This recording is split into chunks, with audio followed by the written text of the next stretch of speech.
રીબડા વરાવે. અત્યાર સુધી બધાને એમ કહેતા હતા કે અમે દુશ્મન છીએ કહેતા હતા ને, દેખાડતા હતા ને. મને ખબર હતી ચૂંટણી આવશે ને એટલે એક સિક્કાની બે બાજુ છે. સ્થાનિક સ્વરાજના ચૂંટણીના સમયે આમ આદમી પાર્ટીના નેતામાંથી જો કોઈ સૌથી વધારે ચર્ચામાં આવ્યું હોય તો એ છે જિગીશા પટેલ. આની પહેલા પણ જિગીશા પટેલ દ્વારા ઘણા બધા નિવેદનો આપવામાં આવ્યા હતા, પણ હવે જિગીશા પટેલ એક નવા આક્ષેપની સાથે મેદાને આવ્યા છે. આક્ષેપ કરવામાં આવ્યો છે કે રીબડાવાળા ઉમેદવારોને દબડાવે છે. એટલું જ નહીં, ક્યાંક અમિત ખૂંટ વિવાદને લઈને પણ આ સભાની અંદર વાત કરવામાં આવી છે. સમગ્ર મામલો શું છે તેની વિગતે વાત કરીએ. નમસ્કાર, હું હંસિની અને તમે જોઈ રહ્યા છો નિર્ભય ન્યૂઝ. ગોંડલના રાજકારણમાં ભારે ગરમાવો ચાલી રહ્યો છે. આપણે જોયું હતું કે જયરાજસિંહ જાડેજા જેટલા પણ નિવેદનો આપે એ દરેક નિવેદનોના જિગીશા પટેલ ક્યાંક આડકતરી રીતે જવાબ આપતા હોય છે. ત્યારે હવે જિગીશા પટેલ એક નવા જ આક્ષેપની સાથે મેદાને આવ્યા છે. જિગીશા પટેલ દ્વારા એવું કહેવામાં આવ્યું છે કે ઉમેદવારોને રીબડાવાળા છે તે દબાવે છે. અત્યાર સુધી બધાને એવું કહેતા હતા કે અમે દુશ્મન છીએ, પણ ચૂંટણી આવે એટલે સિક્કાની બે બાજુ થઈ જશે. સત્તા જ્યારે ગઈ છે ત્યારે આ બંને જૂથો ભેગા થઈ ગયા છે એવા આક્ષેપો જિગીશા પટેલ દ્વારા કરવામાં આવ્યા છે. એટલું જ નહીં, આ સભાની અંદર અમિત ખૂંટ વિવાદને લઈને પણ જિગીશા પટેલ દ્વારા વાત કરવામાં આવી છે. વધુમાં આ વિષયને લઈને તેમણે શું કહ્યું તે સાંભળીએ. સીટ ઉપરથી જેને બિનહરીફ કરાવી એની હું તમને વાત કરું ને તો સૌથી પહેલું ફોર્મ અમારું દાડિયાનું ભરાણું હતું. સૌથી પહેલું એ સબમિટ કરવા ગયો હતો તુષારભાઈ વોરા. એના વાઈફને અમે ટિકિટ આપી હતી અને એટલો હોશમાં હતો એ છોકરો. એની આંખમાં જે ચમક હતી, એને કંઈક કરી બતાવવું હતું. મને ઘણી વાર આવીને એને મને કીધું હતું કે બેન મને મોકો આપો ને થોડોક, મારે ઘણું બધું મારા ગામમાં મારું સારું કરવું છે, આજુબાજુના ગામમાં મારે ઘણું બધું કામ કરવું છે, એકવાર મને મોકો આપો. એટલી ચમક હતી એના આંખમાં, એટલો હોશ.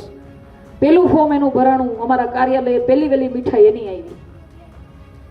પહેલી વેલી મીઠાઈ અમને ખવડાવી અને કાર્યાલયથી એને બધું મટીરિયલ આપ્યું, ઝંડા ખેસ ટોપી બધું. એના ગામમાં જઈ હજી તો 3 વાગે ફોર્મ ભરાણું, 5 વાગે તો એને ઝંડા લગાડી દીધા. વિડીયો કોલ આવ્યો કે બેન મેં મારી કામગીરી ચાલુ કરી દીધી છે, હું ડોર ટુ ડોર જઈ આવ્યો છું, ગામમાં ચાલુ કરી દીધું છે મેં કહેવાનું બધાને, ઘરે ઘરે મળવા જાઉં છું. હવે તમે વિચાર કરો, જે માણસ ઘરે ઘરે જઈને એમ કહી આવ્યો હોય કે હું આમ આદમી પાર્ટીમાંથી લડું છું, મને મત આપજો, ઈ કોઈ દિવસ એનું ફોર્મ પાછું ખેંચે? એને ઇજ્જત ન હોય? હોય કે ન હોય? પણ એની ઉપર કેવું દબાણ. ઈ છોકરો પોતાની જાતને ત્યાં સેફ ફીલ નહોતો કરતો, એટલે ઈ એના દોસ્તાર અને એની ઘરવાળી ને એના દોસ્તારની ઘરવાળી 4 જણા ત્યાંથી એની ઘરેથી નીકળ્યા. મને ફોન આવ્યો કે બેન અમે લોકો ફરવા નીકળી ગયા છીએ, કારણ કે આ લોકો અમને દબાવશે, મને ખાતરી છે. ફોન આવવાના ચાલુ થઈ ગયા છે, પૈસાની ઓફરો આવવાની ચાલુ થઈ ગઈ છે, એટલે અમે નીકળી જઈએ છીએ. સારું, વાંધો નહીં. એના પછી રાત્રે એના મમ્મી પપ્પાનો એના કાકાનો મને ફોન આવ્યો કે એના મમ્મી પપ્પા બીમાર છે ને એને આવું છે તેવું છે, તમે અમારા છોકરાને હાઈજેક કરી લીધો ને અપહરણ કરી લીધું, તમારી ઉપર કેસ કરશું, સવારે 5 વાગ્યા સુધીમાં અમારો છોકરો ન આવે તો 6 વાગે તમારી ઉપર કેસ કરવામાં આવશે. મેં કીધું ભાઈ અટાણે જ વૈયા જાઓ, કરવા જ મંડો. એટલી હદનું દબાણ. જો મારા સુધી આટલું દબાણ પહોંચતું હોય તો એની ઉપર કેટલું આવ્યું છે તમે વિચારો. અને પાછા કોણે દબાણ કોણે કર્યું? રીબડા વરાવે. અત્યાર સુધી બધાને એમ કહેતા હતા કે અમે દુશ્મન છીએ કહેતા હતા ને, દેખાડતા હતા ને. મને ખબર હતી ચૂંટણી આવશે ને એટલે એક સિક્કાની બે બાજુ છે.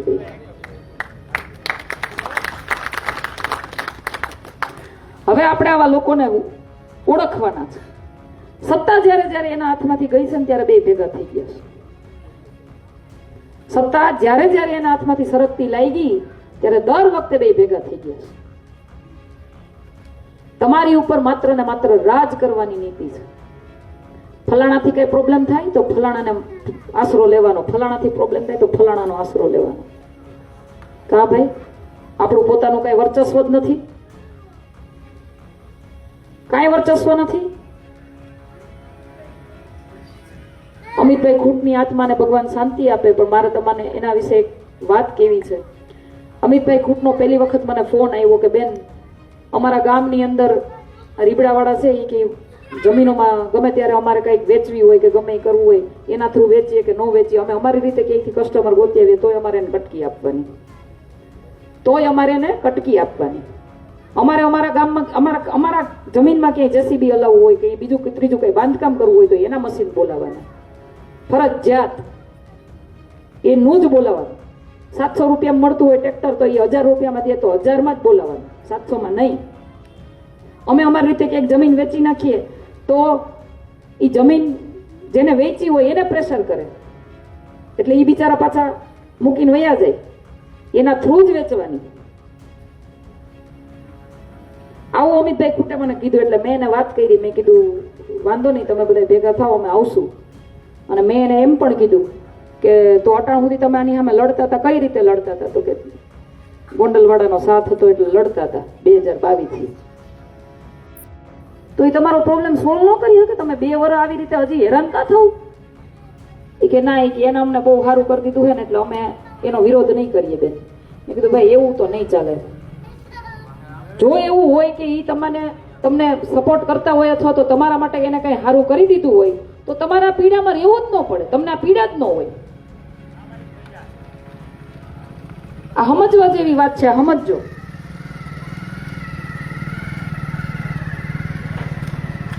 જો એને કઈ સારું કરી દીધું હોત તો એને આ પીડા ભોગવવી જ ન પડત. એ તો સત્તામાં છે. એને 2 વાડા કર્યા છે. મારા વાડામાં તારે નહીં આવવાનું, તારા વાડામાં હું નહીં આવું. અને ભોળવાઈએ છીએ આપણે, એનું તાજું ઉદાહરણ. જેવી સત્તા હાથમાંથી જાતી ગઈ, જાતી દેખાણી એટલે તરત ઓલા ગ્રુપ એક્ટિવ થયું. જેટલા ફોન આને નથી કર્યા ને એટલા તો ઓલાએ કર્યા છે દબાવવા હાટું. એટલે આ મગજમાં રાખજો.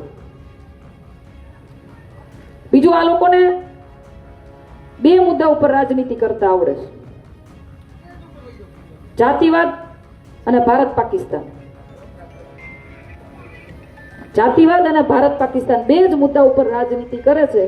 જો હું અહીંયા કઈ પણ પ્રશ્ન ઉઠાવું ને એટલે તમે ઘણીવાર સાંભળ્યું હશે, નાના નેતાઓ એને ઊભા કર્યા છે ને માંડ બોલતા શીખાશે. એ બધે આવીને મીડિયામાં આવીને કહે બેન તો જાતિવાદ કરે, બેન તો જાતિવાદ કરે. હવે મને કહેજો, હું રોડ રસ્તાનો પ્રશ્ન ઉઠાવું છું એમાં ક્યાં જાતિવાદ આવ્યો? હું એક જાતિ માટે ઉઠાવું છું. એ રોડ બની જાય પછી એમાં 18 વર્ણના લોકો નથી આવતા. પાણીના પ્રશ્ન ઉઠાવું છું તો 18 વર્ણ માટે નથી ઉઠાવતી. મગફળી કેન્દ્રના પડદા બહાર પડ્યા તમે તો એમાં 18 વર્ણના ખેડૂત નહોતા હતા ને? તો ક્યાં આવ્યો આમાં જાતિવાદ? તો જાતિવાદ ક્યાં આવ્યો? પણ એ તમારા મગજમાં ઘુસાડે જાતિવાદ એટલે શું કરે? જાતિઓના વાડા કરીને એમ કે તમે ઓને મત દઈ જજો, તમે ઓને મત દઈ જજો, તમે ઓને ઓલે તમે આ ગામમાં આગેવાનો રાખ્યા છે. બધાય ગામમાં એક આગેવાન છે, એના બનાવેલા આગેવાનો. આપણે તો નથી જ માનતા એને આગેવાન. પટેલ સમાજનો એક આગેવાન હોય, એક ક્ષત્રિય સમાજનો હોય, એક કોળી સમાજનો એક આગેવાન હોય, દલિત સમાજનો આગેવાન હોય. એ 4-5 જણા આ લોકોના વખાણ કરે ને આ લોકો એ લોકોના વખાણ કરે. થાય ને એવું? પછી આગેવાનો ચૂંટણી આવે ને એટલે તમને કહે આખા સમાજને, જોજો આ વખતે મત અમને આપજો, મારી આબરૂ રાખજો. એની આબરૂ રાખવામાં આપણે હવે પાયમાલ થઈ જાય. 5 વર્ષ પછી ગોઈતા ન જડતા હોય ક્યાંય. હમણાં એક જગ્યાએ એક જમીનનો પ્રશ્ન કે અમે સોલ્વ કરી દીધો. એલાવ પણ જમીનનો પ્રશ્ન તમે સોલ્વ કરી દીધો. તમારા રાજમાં આવી દાદાગીરી પેલા તો થાવી જ ન જોઈએ. તમારા માણસો દબાણ કરે ને તમારા પાછા સોલ્વ કરે ને પાછા તાલીઓ પડાવે આપણી પાસે. થાય છે ને એવું? જનતા જાગૃત છે, એવું નથી ખબર નથી પડતી. મને કઈ આ બધું એવું આમ કહેવાય ને કે તરત મને ખબર નથી પડી જતી. મને તમારા જેવા લોકો જ કહે છે આ બધું કે બેન આવું કરે છે અહીંયા. મને એમને નથી ખબર પડી જતી. એટલે જનતા જાગૃત છે, પણ મજબૂત વિપક્ષ તરીકે તમારી પાસે કોઈ નહોતું એટલે તમે ક્યાંક ને ક્યાંક લાચાર હતા. કોને કહેવા જવું? હતું ને એવું? એટલે આજે મારે તમને એટલું જ કહેવું છે, મોકો મળ્યો છે તમને, આ મોકો તમારા હાથમાંથી જવા ન દેતા. મજબૂત વિપક્ષ તરીકે અમે તમારી સાથે છીએ.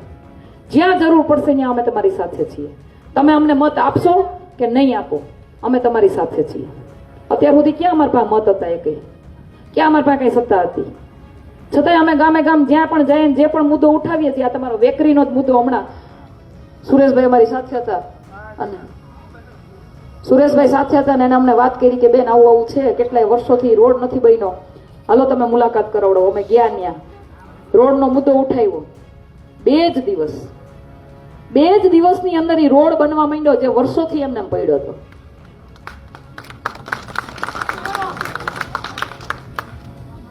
એટલે બોલવાની વાર છે ખાલી, કારણ કે ભ્રષ્ટાચાર તો ઈ કરે છે. આપણને તો એવું કઈ બીક છે નહીં. ભ્રષ્ટાચાર ઈ કરે એટલે બીક એને લાગે કે વળી પાછા ખુલ્લા પડી જાવ તો. કેટલી વખત રોડ બની ગયા હોય કાગળ ઉપર, અહીંયા કાકરી નો નખાણી હોય. હમણાં નાના સક્કરથી વિંજીવડ વાળો રોડ કર્યો, વિડીયો જોયો એ સાહેબનો મારો, તમે પ્રચાર કરતા ત્યાં પહોંચ્યા. એક તો પેલા ચૂંટણી સમયે આ રોડ રસ્તા જે બનાવે છે ને, અમે વિરોધ એટલા માટે નથી કરતા કારણ કે તમને સગવડ મળે છે અને એમાં અમને કઈ વાંધો નથી, એટલે તમને સગવડ મળતી રહે ને સારું, એટલે અમે વિરોધ નથી કરતા. બાકી ચૂંટણી સમયે આ લોકો તમને લોભ લાલચ ન આપી શકે. તો હું મારા ભાષણની અંદર દર વખતે કહું છું કે ચૂંટણી પહેલા તમને જે એમ કહેવાય ને લોલીપોપ આપ્યું હોય ને, એમ કીધું હોય કે આ તમારો રોડ બની જાય, રોડ બનવાનું ચાલુ થઈ જાય, ખાતમુહૂર્ત થઈ જાય, પછી તરત કાકરીઓ પથરાવા માંડે ને બધું થઈ જાય. 15-20 દીમાં ચૂંટણી પતી જાય ને તો રોડ વયો ગયો હોય. નાના હક પરની હાલત એવી જ હતી. નાના હક પરથી વિંજીવડ વાળો રોડ હતો ને, આમ આંગળીએ કાકરી ઉખેડો ને તો ઉખડે, જરાય બળ ન કરવું પડે. મારા હાડા આટલો ભ્રષ્ટાચાર તમે વિચાર કરો. ખીચા એટલા મોટા થઈ ગયા છે ને, મારા હાડાના ભરાતા જ નથી. અને હું તમને વચન આપું છું, જો તમે અમને સત્તામાં લઈ આવશો ને એટલે એના ખીચામાં હેઠેથી જ કાતર મૂકવીશ.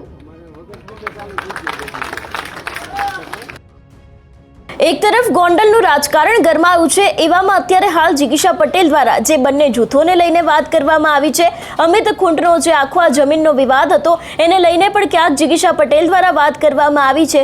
જોવાનું રહેશે કે હવે આ સમગ્ર મામલે કયા ખુલાસા થાય છે.